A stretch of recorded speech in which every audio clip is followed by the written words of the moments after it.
que eu trouxe nessa manhã, ela tem a ver com as alianças que Deus fez com o seu povo, antes e depois do pecado. Nós vamos discorrer como se fosse um estudo, para que nós possamos aprender um pouco mais sobre esse assunto e tirar algumas lições também nessa manhã de sábado. Desde eras eternas. Mas vamos lá. As duas alianças, a aliança eterna e a aliança do Sinai. Nós vamos ver aqui o conteúdo, a ratificação e a necessidade dessas alianças. Então vamos acompanhar esse estudo para que nós possamos aprender um pouco mais ou relembrar alguns pontos necessários, porque tudo tem a ver com o que nós queremos neste congresso. Qual é o tema do congresso? Unidade, aliança, conserto, um pacto. Nós precisamos compreender também o que a Bíblia diz sobre isso, e nós vamos olhar um pouco pela ótica jurídica de uma aliança, de um conserto, de um pacto. Em um pacto, em um contrato, é necessário um acordo entre duas partes. Obrigações mútuas. Cada parte possui direito e deveres. É assim que funciona um contrato. O contrato ele vincula apenas entre as duas partes, entre as partes apenas. Todo contrato ele vincula entre as partes. Nenhum terceiro pode ser vinculado. E o quarto, é preciso haver previsão da multa contratual caso haja uma quebra. Vamos olhar então. Em Gênesis 1 e 2, nós vemos uma aliança que Deus faz com o homem. Deveres do homem: adorar a Deus, ser fecundo, multiplicar-se, sujeitar os animais, cuidar do jardim, não comer do fruto da árvore proibida. Esses são os deveres do homem. Direito do homem: gozar a paz, ter a alegria e receber vida eterna. Nesse contrato, o dever de Deus, conceder vida eterna a Adão. E seus direitos: receber a adoração e obediência de Adão. Esse foi um contrato firmado no Éden. E qual seria a multa contratual? Porque no dia em que dela comeres, certamente morrerás. Esse foi o contrato firmado com o homem antes do pecado. Adão, ele respondeu como ao contrato? Oséias, capítulo 6, 7 diz: mas eles transgrediram a aliança como Adão. Eles se portaram aleivosamente contra mim. Adão faz o pacto com Deus, faz um contrato com Deus, e a Bíblia diz que Adão não cumpriu esse contrato. O que Adão merecia então? Bom, surgem algumas perguntas. Se Adão houvesse obedecido, Deus poderia destruí-lo? Não. Essa é a justiça da aliança. Não poderia destruí-lo. Por quê? Romanos 4 diz assim: olha, ao que trabalha, o salário não é considerado como um favor, e sim como dívida. Então, se Adão obedece, automaticamente o que ele tem? Vida eterna. Faz parte do contrato. Outra pergunta: se Deus houvesse destruído o primeiro casal, ele seria justo? Sim. Era multa contratual. Se ele destruísse Adão, ele estaria sendo justo, cumprindo a justiça.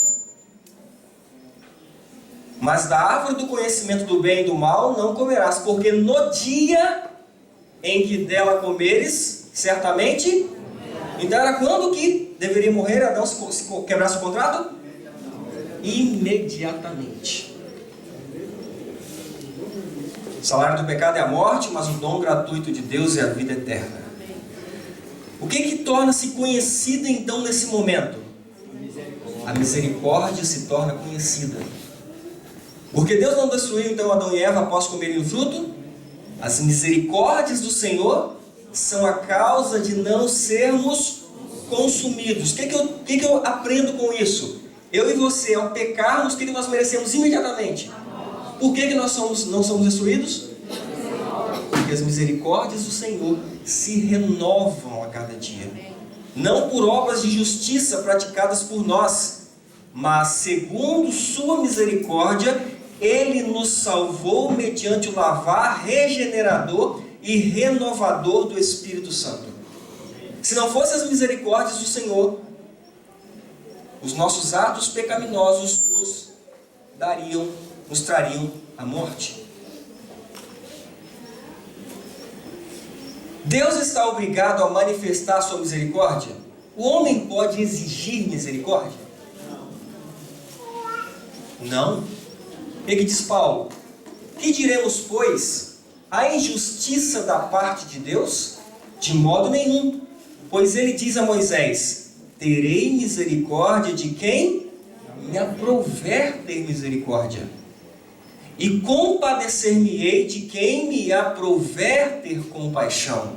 Assim, pois, não depende de quem quer ou de quem corre, mas de usar Deus a sua misericórdia. Logo, tem Ele misericórdia de quem quer e também endurece a quem lhe apraz. Por que é importante nós entendermos esse assunto da justiça, do contrato? Para nós entendermos o caráter de Deus. Para nós entendermos que Deus, Ele manifesta a sua misericórdia a quem Ele deseja. Porque o contrato não tinha esse termo de misericórdia. É uma cláusula de exceção. Exatamente. Quando o homem ele peca, Deus vai colocar uma cláusula de exceção que o universo não conhecia. Olha o que diz Ellen White comentando sobre a graça, a misericórdia. Pela desobediência às ordens de Deus, o homem caiu sob a condenação de sua lei. Esta queda exigiu que a graça de Deus se manifestasse em favor dos pecadores. Jamais teríamos conhecido o significado da palavra graça se não tivéssemos caído. Deus ama os anjos sem pecado, os quais fazem o seu serviço e são obedientes às suas ordens, mas Ele não lhes concede graça. Esses seres celestiais nada sabem de graça, jamais necessitaram dela, porque jamais pecaram. Graça é um atributo de Deus, imerecidamente manifestado para com os seres humanos. Nós não o procuramos, mas Ele foi enviado à nossa procura. Deus se regozija em outorgar esta graça a cada um que a deseje. A todos nós. Ele apresenta agora o quê? O termo de misericórdia. Olha os termos de contrato aqui que a Bíblia usa. A gente precisa olhar às vezes a Bíblia como um contrato também jurídico entre Deus e o homem, para a gente entender o que nós vamos chegar a entender o amor de Deus. Então aqui ele apresenta os termos de misericórdia, não porque sejamos dignos, mas porque somos completamente indignos. Nossa necessidade é a qualificação que nos dá certeza de que receberemos esse dom. Então, Deus, ao apresentar o seu contrato, acontece uma quebra contratual, e agora ele apresenta ao homem por sua própria vontade um termo de misericórdia. Só que essa misericórdia vai ter um preço, porque o contrato precisa ser cumprido. A cláusula de quebra contratual tem que ser cumprida. E em Gênesis 3, verso 15 e 21, nós vemos justamente a cláusula de misericórdia sendo introduzida para Adão. Porém, inimizade entre ti e a serpente e a mulher, entre a tua descendência da serpente e o seu descendente. Descendente de quem? Da mulher. E tu, serpente, este descendente da mulher, Cristo, te ferirá a cabeça da serpente, e tu, serpente, lhe ferirás o calcanhar. Fez o Senhor Deus então vestimento de peles para Adão, e sua mulher os vestiu. Aqui Deus apresenta agora e coloca dentro do contrato o termo de misericórdia através de uma promessa ao homem. A promessa de que ele enviaria o seu filho para pagar a multa contratual em nosso lugar. Muito bem. Além de esmagar a serpente, o que mais estava previsto no concerto eterno que Cristo deveria cumprir? Cristo nos resgatou de quê? Da maldição da lei, fazendo-se Ele próprio maldição em nosso lugar, para que a bênção de Abraão chegasse aos gentios. Muito bem. Então agora nós estamos com uma maldição. O homem foi amaldiçoado com o quê? Com a morte. Agora Cristo vem e torna-se maldição em nosso lugar. E nós vamos agora entender a bênção de Abraão para que chegasse aos gentios. Comentando esse plano que Deus tem em introduzir dentro do contrato a misericórdia ao homem, Ellen White, no Desejar das Nações, na página 590, escreve assim: antes que os fundamentos da terra fossem lançados, o Pai e o Filho se haviam unido num concerto para redimir o homem, se ele fosse vencido por Satanás. Haviam-se dado as mãos, um solene compromisso de que Cristo se tornaria o fiador da raça humana. Esse compromisso cumprira Cristo, quando sobre a cruz soltara o brado: está consumado. Dirigir a seu Pai, o pacto fora plenamente satisfeito. Mas antes da cruz, o pacto não tinha sido satisfeito. Ele existia apenas pelo quê? Pelas promessas. Era uma promessa apenas. Porque sangue de animais não paga pecado. Paulo é muito claro em dizer isso em Hebreus. Então Deus agora ele começa a colocar em prática um plano para conseguir executar a sua promessa.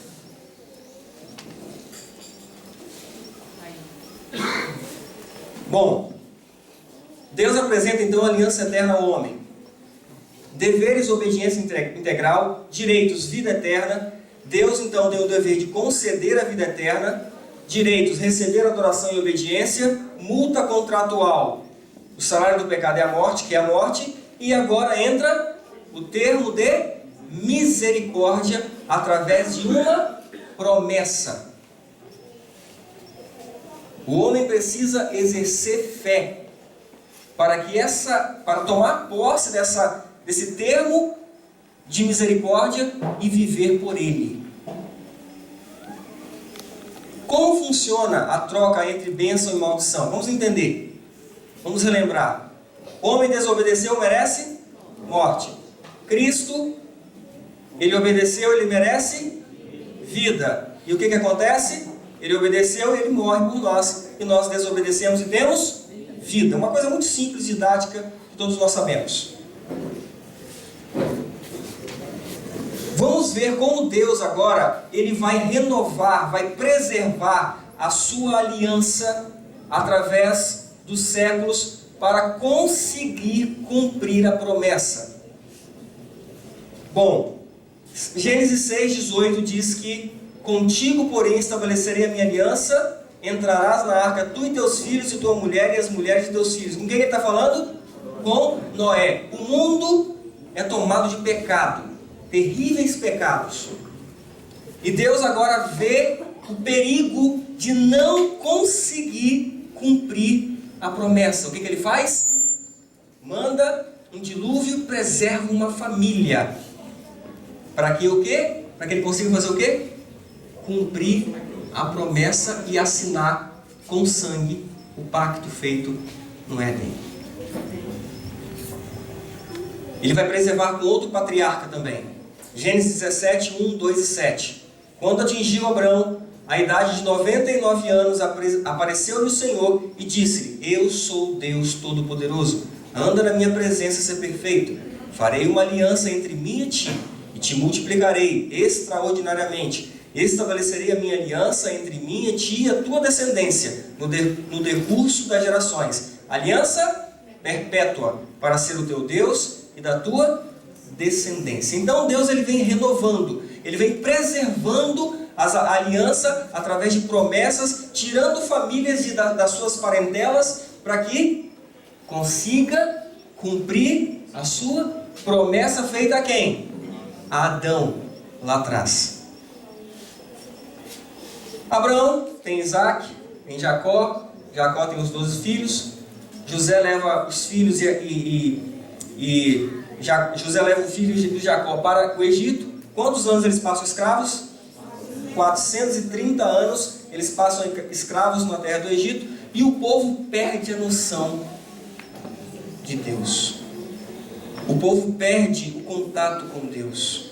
Aquelas gerações que foram nascidas ali como escravas, elas perdem a noção do único Deus verdadeiro.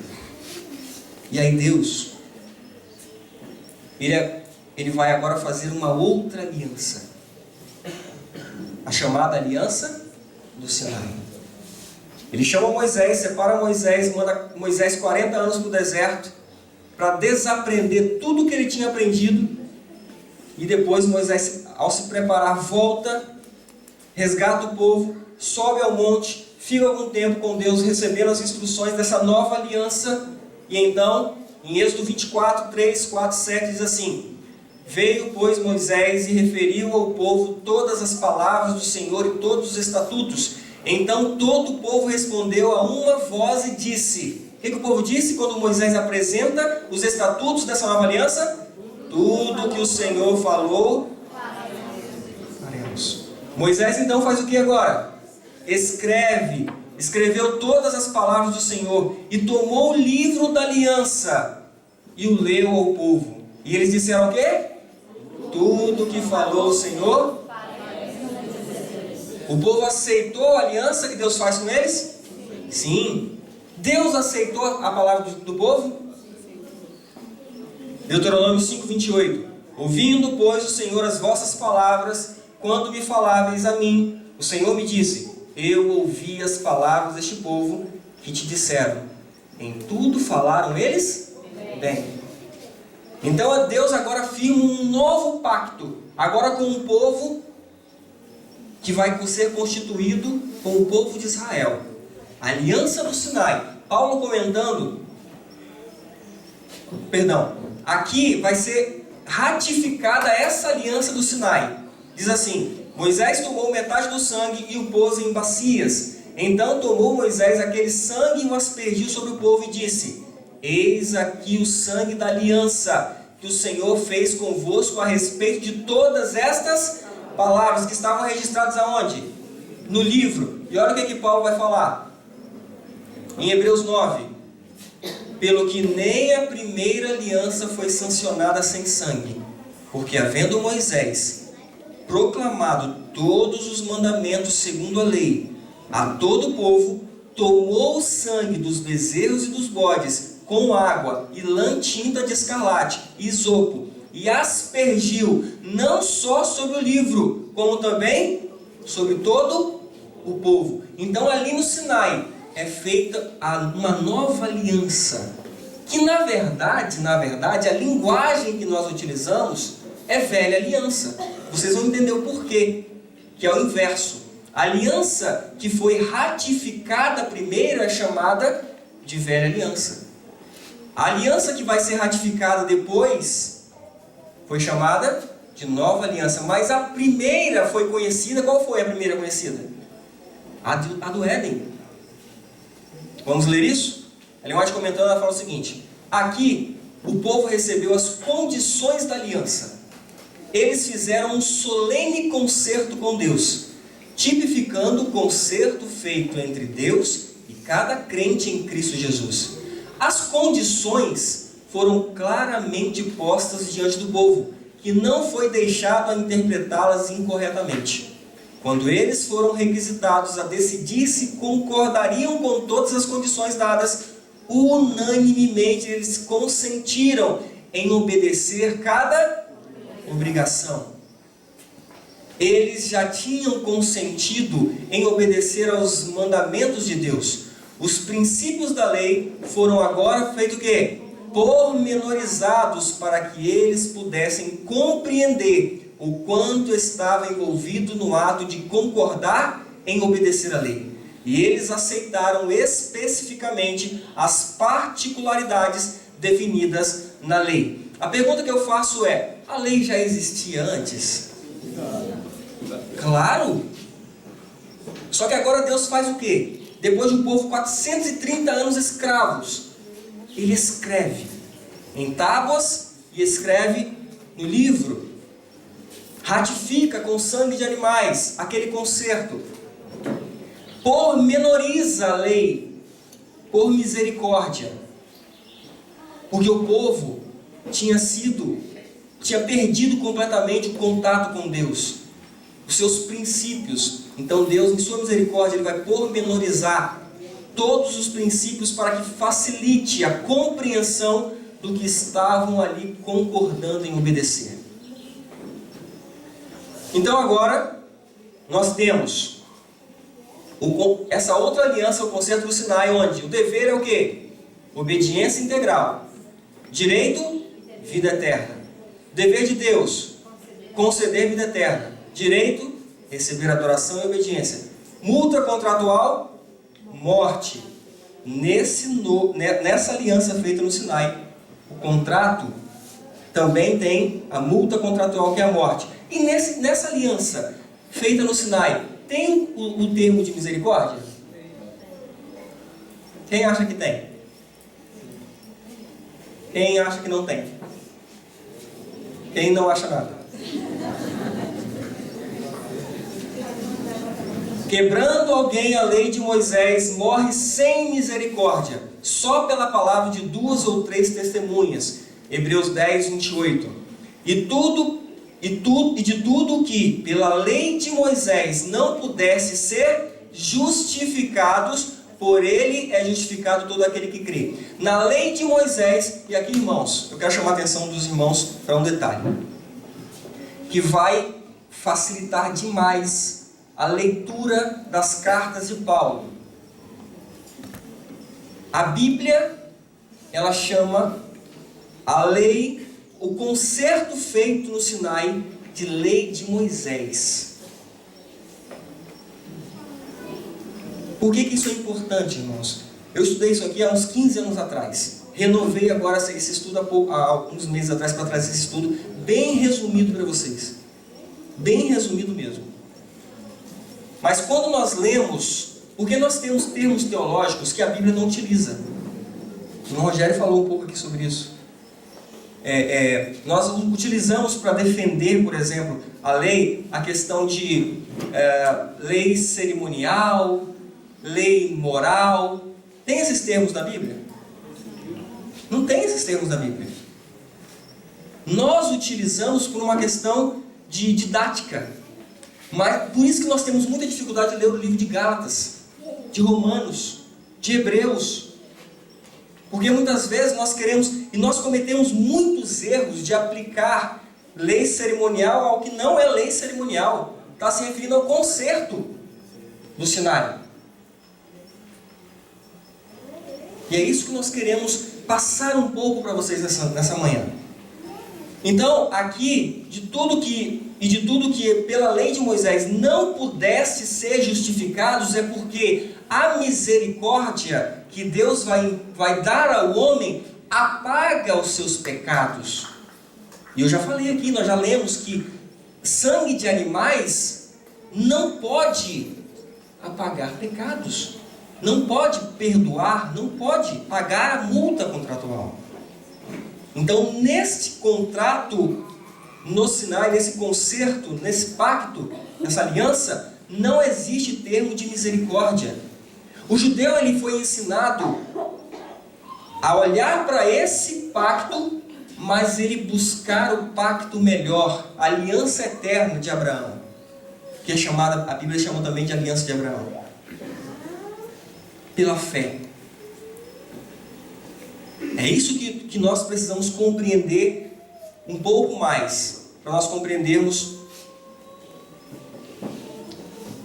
as alianças de Deus. Bom, a ratificação da aliança eterna. Em função de qual compromisso João Batista foi chamado? Olha como é que o Novo Testamento vai trazer linguagens que vão justamente trazer a ideia de aliança, da ratificação da aliança e da misericórdia. Lucas 1, 72 e 73. Para usar de misericórdia com nossos pais e fazer o quê? E lembrar-se da sua santa aliança e do juramento que fez ao nosso pai Abraão. Perceba? João Batista, ele vai ser chamado para que a misericórdia de fato seja ratificada no contrato que foi assinado, que Deus não tinha obrigação de usar. Ele vai ser levantado para preparar o caminho para quem? Romanos 15, 8. Paulo escreve assim: digo, pois, que Cristo foi constituído ministro da circuncisão, em prol da verdade de Deus. Para fazer o quê? Para confirmar as promessas feitas aos nossos pais. Até o presente momento, tudo era uma questão de promessa. Quando o judeu ele oferecia o sacrifício lá no santuário, que era didaticamente o ensinamento do concerto feito no Éden, ele não obtinha perdão pelo sacrifício do cordeiro. Não era isso. Aquilo ali tinha que levar ele a, pela fé, acreditar que o primogênito do céu viria a este mundo para ratificar o concerto.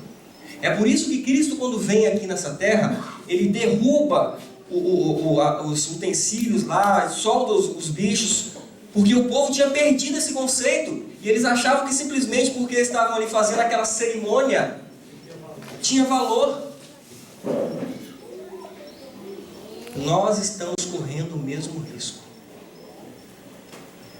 Com o povo de Deus hoje, nós estamos correndo exatamente o mesmo perigo que o povo de Israel errou ao compreender mal as alianças de Deus. Vamos avançar. Se a aliança do Sinai foi ratificada com sangue de animais em meio ao deserto, como e quando se deram a ratificação da aliança eterna? Mateus 26, 27 e 28. Jesus disse assim: a seguir tomou um cálice, tendo dado graças, o deu aos discípulos, dizendo: bebei dele todos, porque isto é o meu sangue. Sangue de quê? Da nova aliança, derramado em favor de muitos para a remissão de pecados. Então, o que Cristo faz aqui? Ele institui o que agora? Uma nova cerimônia. Mas não falaram que as cerimônias as festas cerimoniais foram extintas? Mas o que nós fazemos quando praticamos o lava-pés, o batismo, a ceia? Não é uma festa cerimonial? Vocês percebem que a gente precisa usar os termos corretos e ler os textos melhor, como o Rogério deu um exemplo aqui claríssimo, de Colossenses 2,16?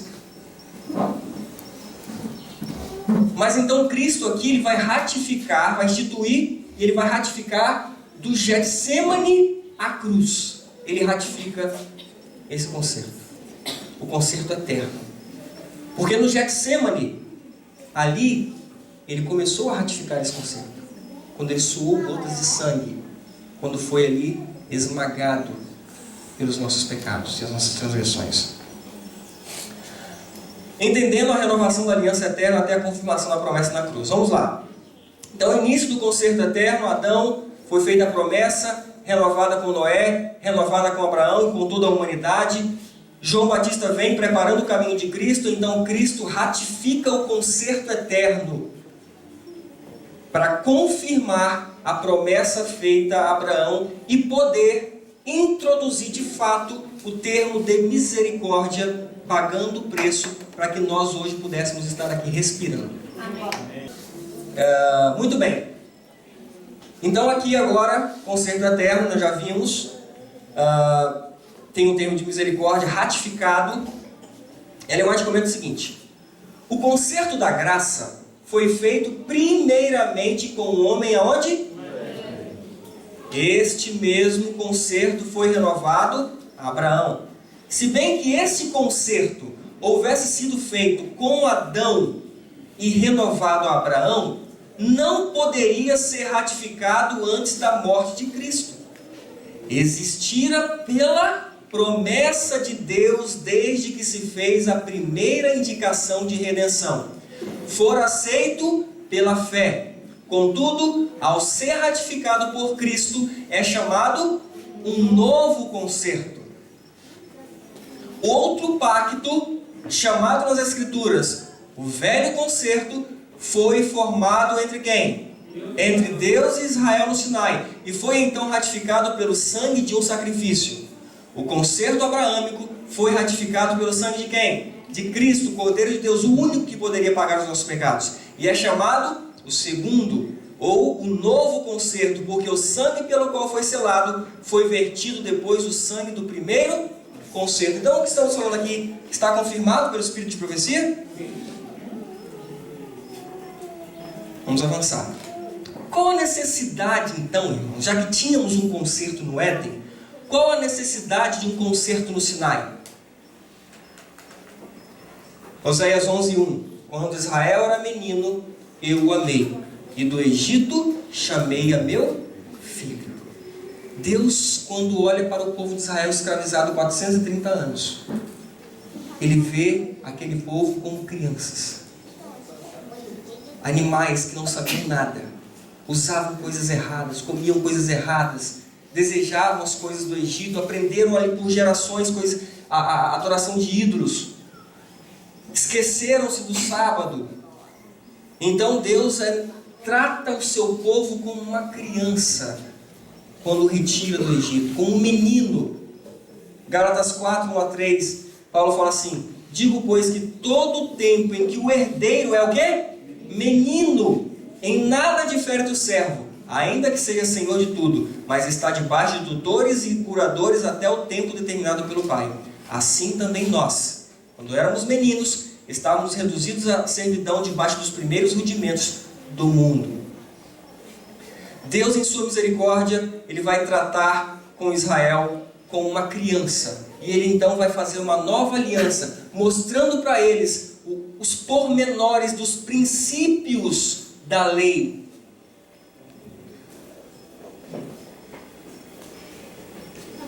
Na aliança eterna, tinha mandamentos, preceitos, estatutos e leis? O que diz Gênesis lá? Porque Abraão obedeceu o quê? A minha palavra. E guardou o quê? Os meus mandamentos, os meus preceitos, os meus estatutos e as minhas leis. E na aliança do Sinai tinha também? São estes os testemunhos, os estatutos e juízos que Moisés falou aos filhos de Israel quando saíram do Egito. É importante nós entendermos isso, porque muitos pensam que mandamentos, preceitos, estatutos e leis só tem no pacto feito no Sinai. E o povo antes era assim, cada um fazia o que queria, não tinha conhecimento de nada. E aí muitos erram ao Deus trocar. Cristo vem e morre, e Ele então retira o concerto do Sinai, para que todos possamos ser agora, viver no Espírito. Nós vamos entrar nisso para finalizar. As pessoas acham que não tem mandamento, não tem lei, sabe? Cada um faz o que quer, que foi anulado. E de fato, irmãos, Paulo, quando trata desse assunto, leiam Gálatas, ele fala que a lei, e ali quando ele fala lei, a aliança do Sinai, ele fala que esse pacto, essa aliança, acabou. Ele vai ensinar justamente isso. Eu teria vários versos, só que o tempo não permite para mostrar isso para vocês na Bíblia. E ele vai trazer agora, ele quer trazer o seu povo para a aliança eterna. Os 10 mandamentos estavam incluídos em sua forma de ordenanças na aliança do Sinai. Parece um escândalo para muitos. Pronto, Wagner apostatou agora. Ele está dizendo que os 10 mandamentos estavam na aliança do Sinai, que Paulo diz que essa aliança foi desfeita. Mas a pergunta que eu faço é: a lei, os 10 mandamentos, foram existir somente no Sinai? Então nós obedecemos a lei, os 10 mandamentos, por conta do Sinai ou por conta da aliança eterna? Isso é que nós precisamos compreender nessa manhã. Então vos anunciou ele a sua aliança, que vos prescreveu o quê? Os 10 mandamentos, e os escreveu em 2 tábuas de pedra. Também o Senhor me ordenou o quê? Ao mesmo tempo que vos ensinasse estatutos e juízos, para que os cumprisseis na terra, o qual passais a possuir. Deuteronômio 4, 23, 27, 30 e 31 diz assim: guardai-vos, não vos esqueçais da aliança do Senhor vosso Deus, feita convosco. Observe, irmãos, aqui nesse texto, como Deus ele vai tratar as duas alianças. Nesse texto aqui, ele vai falar de uma e vai falar que o povo precisa olhar para a outra. Observe, com detalhes. Guardai-vos, não vos esqueçais da aliança do Senhor vosso Deus, feita convosco, aliança do Sinai, e vos façais alguma imagem esculpida, semelhança de alguma coisa que o Senhor vosso Deus proibiu. O Senhor vos espalhará entre os povos, e restareis poucos em número entre as gentes. Quando estiveres em angústia, e todas estas coisas te sobrevierem nos últimos dias, e te voltares para o Senhor teu Deus, e lhe atenderes a voz, então o Senhor teu Deus não te desamparará, porquanto é Deus o quê? Nem te destruirá, nem se esquecerá da aliança que jurou a teus... então uma aliança em cima foi feita convosco, e a aliança de baixo, para ele se lembrar da misericórdia, ele vai se lembrar de qual aliança? Feita a teus pais, as promessas. Então observem, só nesse texto, Deus falando das duas alianças, a aliança eterna e a aliança transitória. Muito bem, como Jesus anunciou a transição entre o velho e o novo concerto? Lucas 16, 16, eu poderia usar vários textos, irmãos. Eu estou usando um apenas de cada assunto que eu quero mostrar, porque o tempo não permite. A lei e os profetas vigoraram até João. Desde esse tempo, vem sendo anunciado o evangelho do reino de Deus, e todo homem se esforça por entrar nele. Queridos, muitos leem esse texto aqui, e os evangélicos, né, pegam esse texto aqui, ó, tá vendo aqui? Acabou a lei ali, só vigorou até João. Mas nós olhamos para esse texto aqui... Bem entendido, só vigorou o sábado, os outros mandamentos não. Exatamente. Nós olhamos para esse texto aqui e nós falamos assim, não, essa lei aqui é cerimonial. Não é os 10 mandamentos, não, é a cerimonial essa lei aqui. Aonde está dizendo que a lei cerimonial ali? Nós acrescentamos coisas porque não entendemos o que está dizendo ali. Quando fala a lei e os profetas vigoraram até João ali, está falando da antiga aliança, do velho concerto, feito no Sinai. Os 10 mandamentos em forma de ordenança também. Isso que Paulo vai ensinar no Novo Testamento. Prestem atenção no que eu vou falar a partir de agora.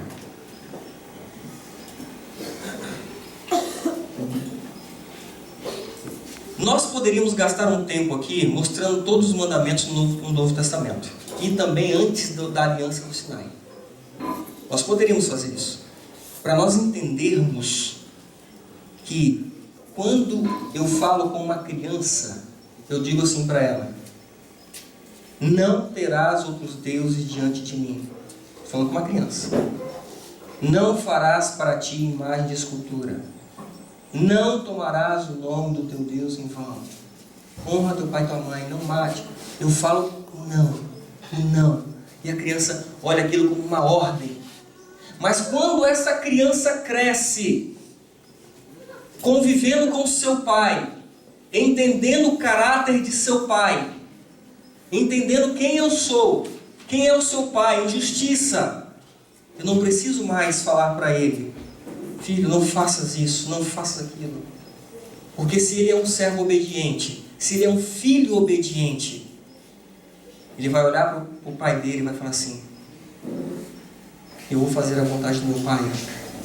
Não porque eu tenho isso como uma obrigação, mas eu vou fazer a vontade do meu pai porque eu o amo. Exatamente isso que Paulo vai trazer, a transição da lei, do concerto. Vamos ver isso.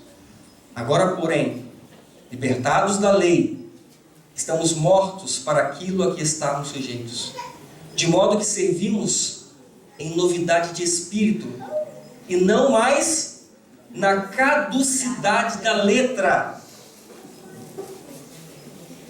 2 Coríntios 3,6: o qual nos habilitou para sermos ministros de uma nova aliança, não da letra, mas de quê? Do Espírito, porque a letra faz o quê? Paulo fala assim, mas o Espírito vivifica. Mas Paulo fala assim em Romanos: eu olhei para os mandamentos e eu vi o meu pecado e eu fiz o quê? Eu morri. Os mandamentos foram dados, toda a aliança foi dada para encerrar todos debaixo do pecado. Mas agora nós precisamos servir a Deus nessa nova aliança, não da letra, mas do Espírito. Irmãos, por que essa mensagem é tão fundamental? E quando Jones e Wagner começaram a pregar essas coisas, o povo, os pioneiros da época, se assustaram. Esses homens estão indo contra a lei. Esses homens estão falando contra tudo que nós pregamos até hoje. Tem um texto de Ellen White que vai nos ajudar a entender isso. Ela diz assim: no céu, porém, o serviço não é prestado no espírito de exigência legal. Quando Satanás se rebelou contra a lei de Jeová, a ideia de que existia uma lei ocorreu aos anjos quase como despertar para uma coisa em que não se havia pensado. Em seu ministério, os anjos não são como servos, mas como filhos. Existe perfeita unidade entre eles e seu Criador. A obediência não lhes é pesada. O amor para com Deus torna o seu serviço o quê? Uma alegria. Os anjos, antes da rebelião, eles não tinham noção de que existia uma lei formatada. Eles conheciam o Pai deles, eles conheciam o Criador deles, e eles serviam com alegria. Eles conheciam o caráter de Deus. E eles não serviam porque existia: não faça isso, não faça aquilo, não toques naquilo. Mas eles serviam com alegria, porque eles sabiam quem era o Deus deles. Queridos, eu trago essa mensagem nessa manhã porque nós precisamos entender esse assunto. Muitos de nós estamos presos à caducidade da letra. Estamos levando o cristianismo vazio, de forma que nós só conseguimos olhar para a letra e esquecemos de andar em espírito. Nós esquecemos de que agora nós precisamos ser adultos espirituais e entender quem é o nosso Deus.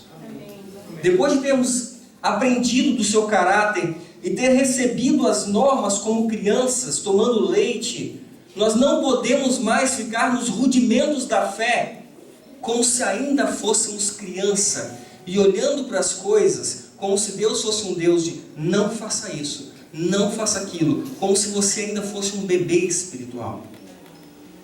Nós precisamos crescer espiritualmente, conhecer o nosso Deus. Nós precisamos olhar para Cristo, ao invés de olhar para a lei.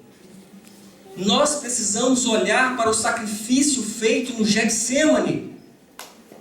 Queridos, Abraão, quando ele foi sacrificar seu filho no Monte Moriá, ele levantou o cutelo para obedecer a Deus e foi providenciado um cordeiro e o livrou do sofrimento de ter que ferir o seu filho no coração. Mas no Getsêmani não teve ninguém que pôde se interpor entre o cutelo do pai e seu filho, por minha causa e por sua causa. Cristo teve que ser esmagado por causa da minha transgressão. Ele teve que ser moído pelo Pai. Uma separação que nunca tinha acontecido antes, teve que acontecer no Getsêmani até a cruz. por nossa causa.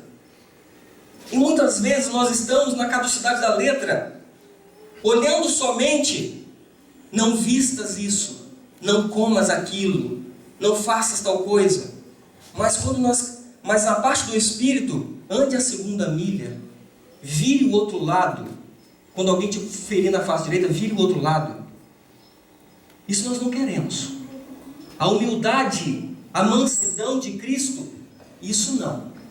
Mas ficar regrando, medindo, olhando, julgando, nós somos mestres, porque estamos na caducidade da letra.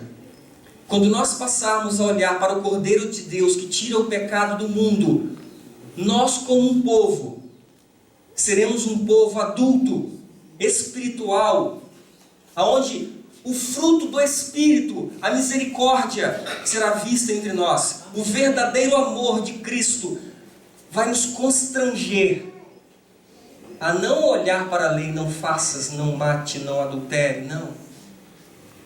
Eu faço com alegria, porque o meu Deus fez tudo o que pôde para que eu pudesse estar hoje aqui respirando e ter a esperança da vida eterna.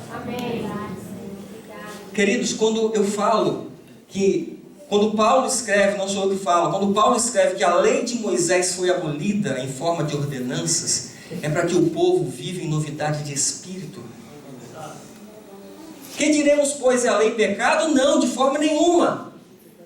Mas era necessário para que abundasse o pecado.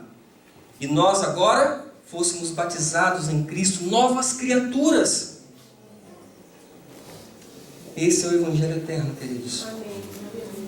Não é um Evangelho de obrigações. As transformações que virão daqui para frente não é por conta de nós estarmos regrando as pessoas. Será necessário instruções? Claro que sim, no Espírito de Cristo. Mas entendam que nós estamos no limiar do fim do grande conflito.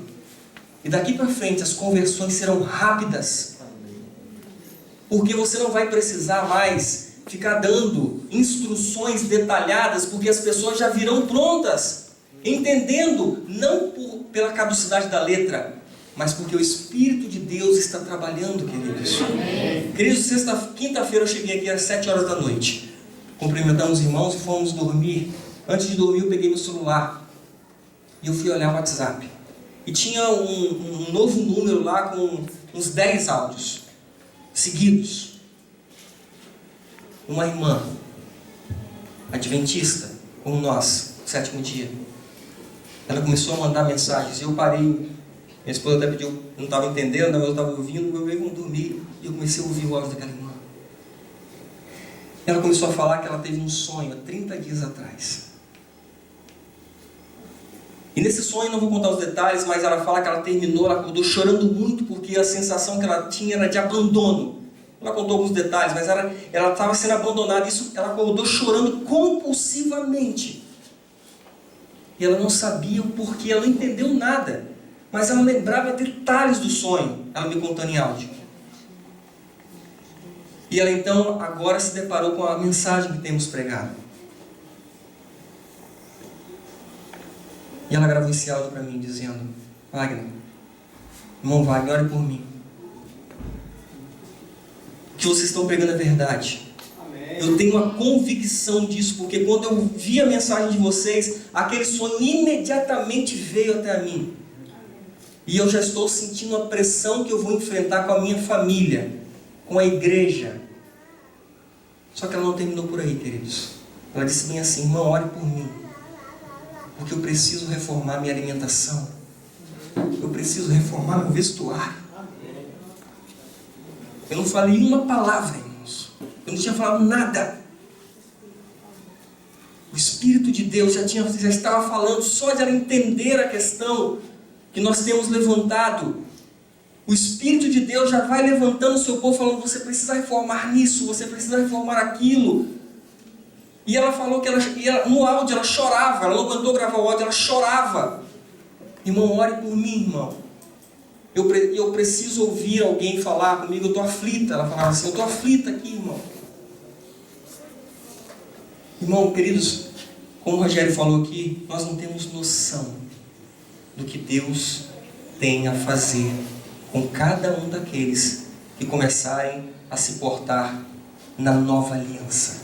Amém. A buscar o amor de Cristo, que vai nos fazer todas as reformas que são necessárias, nós sabemos, mas não por uma forma de obrigação e de ordenanças, mas porque nós conhecemos o caráter daquele que nos amou primeiro. Amém.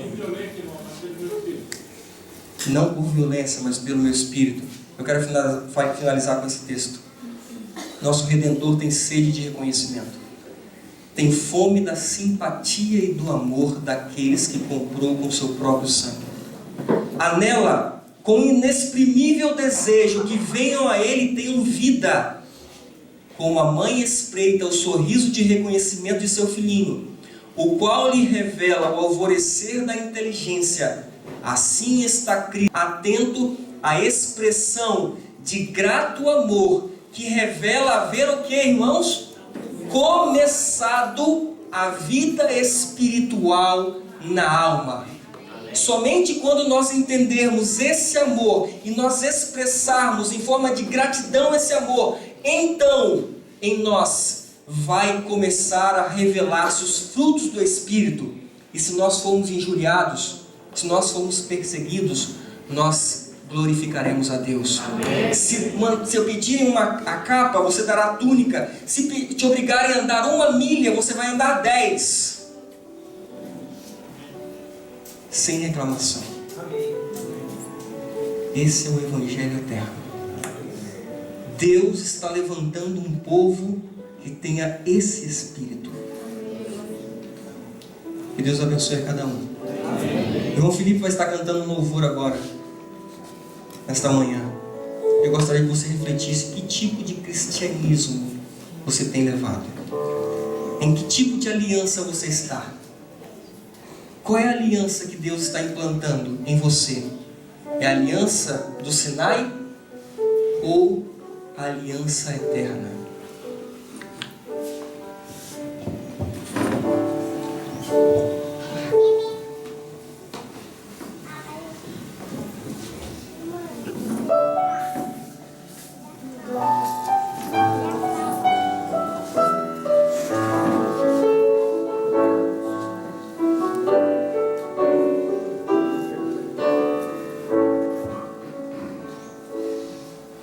Há momentos na jornada, ao seguir Jesus, que claramente vemos sua luz.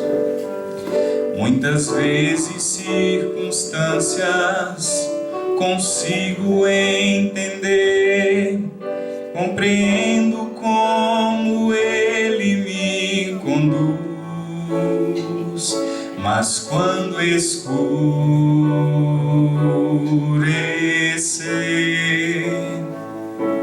não havendo mais respostas, confiarei.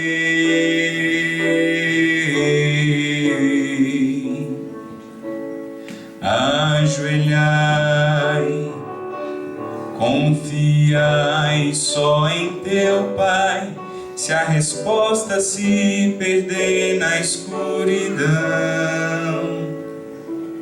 ajoelhai e olhai para este que segura a eternidade em suas mãos. E quando não entender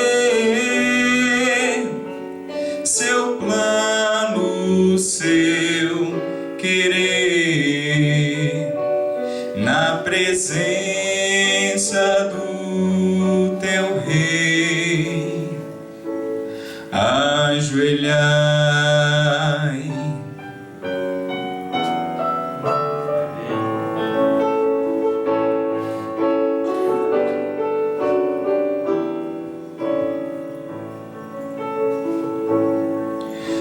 quando as nuvens nos rodeiam, avisando um temporal, e o vento frio soprando sem cessar. Logo torna-se um motivo para a angústia e o sofrer, e pensamos que o Senhor bem longe está. Mas no temporal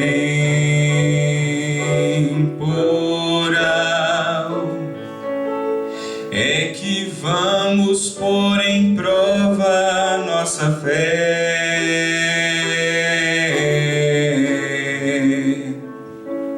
Ajoelhai,